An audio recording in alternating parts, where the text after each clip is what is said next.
இசைக்கெல்லாம் ராஜாவா இருக்கக்கூடிய இளையராஜா அவர்களுடைய மியூசிக் அப்படின்னாலே கண்டிப்பா நம்ம எல்லாருக்கும் ரொம்பவே ஃபேவரட்டான மியூசிக்னு சொல்லலாம். அவரோட இசை பிடிக்காது அப்படின்னு சொல்லக்கூடிய ஒரு நபரை கூட நம்மளால கண்டிப்பா பார்க்க முடியாது.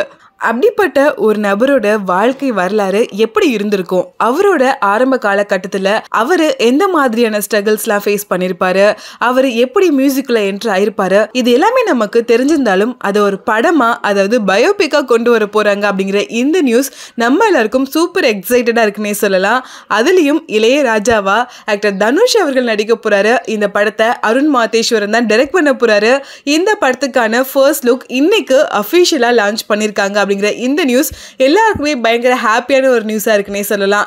1976ல அன்னக்கிளி படம் மூலமா மியூசிக் டைரக்டரா தமிழ் சினிமா இண்டஸ்ட்ரிக்கு என்ட்ரி கொடுத்த இளையராஜா அவர்கள் 2024, அதாவது இன்னைக்கு வரைக்கும் ஃப்ரெஷ்ஷான மியூசிக்க 1000 படங்களுக்கு மேல கிட்டத்தட்ட 7000 பாடல்களுக்கு இசையமைச்சிருக்காரு.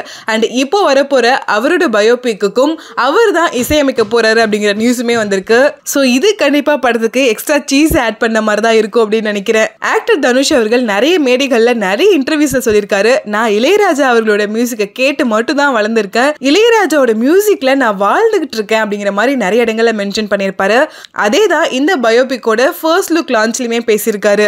என்னையும் இளையராஜா அவர்களோட மியூசிக்கையும் கண்டிப்பா தனித்தனியா பிரிக்க முடியாது. எனக்கு ஒரு படத்தோட ஷார்ட் இப்போ நடிக்கணும் அப்படின்னா அது எந்த மாதிரி மூட் கொண்டு வரணும் அப்படிங்கிறதுக்காக நான் இளையராஜாவோட மியூசிக்கை கேட்டுட்டு அதுக்கப்புறமா நான் போய் நடிச்சேன்னா அது பெர்ஃபெக்ட்டா வரும். அதை இங்க இருக்க வெற்றிமாறனே கூட நிறைய நேரத்துல விட்னஸ் பண்ணிருக்காரு அப்படிங்கிற மாதிரி சொல்லிருக்காரு. சோ அந்த அளவுக்கு தன்னோட நடிப்பு பயணத்துல இளையராஜா அவர்களோட மியூசிக்ல கலந்து போயிருக்க தனுஷ் அவர்கள் இளையராஜாவா நடிக்க போறாரு அப்படிங்கும்போது கண்டிப்பா நமக்கு ஒரு ஃபைனான அவுட்புட் கிடைக்கும் அப்படிங்கிறதுல எந்த டவுட்டுமே கிடையாது. தன்னோட வாழ்க்கையில 2 பேரோட பயோபிக்ல நான் நடிக்கணும் அப்படின்னு ரொம்ப ஆசைப்படுறேன். அதுல ஒன்னு இளையராஜா, இன்னொன்னு சூப்பர் ஸ்டார் அப்படிங்கிற ஒரு முக்கியமான விஷயத்தையுமே தனுஷ் அவர்கள் இப்ப மென்ஷன் பண்ணிருக்காரு. சோ இளையராஜா அவர்களோட பயோபிக் இப்ப நடக்க போகுது. So very soon super star அவர்களோட பயோபிக்லயும் தனுஷ் அவர்கள் நடிக்கணும் அப்படின்னு அவரோட ஃபேன்ஸ் எல்லாருமே மேனிஃபெஸ்ட் பண்ண ஸ்டார்ட் பண்ணிட்டாங்கன்னே சொல்லலாம். சோ இளையராஜா அவர்களுடைய தீவிரமான ரசிகரா நீங்க அவரோட இந்த பயோபிக் பிலிம்காக எந்த அளவுக்கு எக்ஸைட்டடா வெயிட் பண்ணிட்டு இருக்கீங்க, அதுலயும் குறிப்பா தனுஷ் அவர்கள் இளையராஜாவோட கதாபாத்திரத்தை நடிக்க போறது நினைச்சு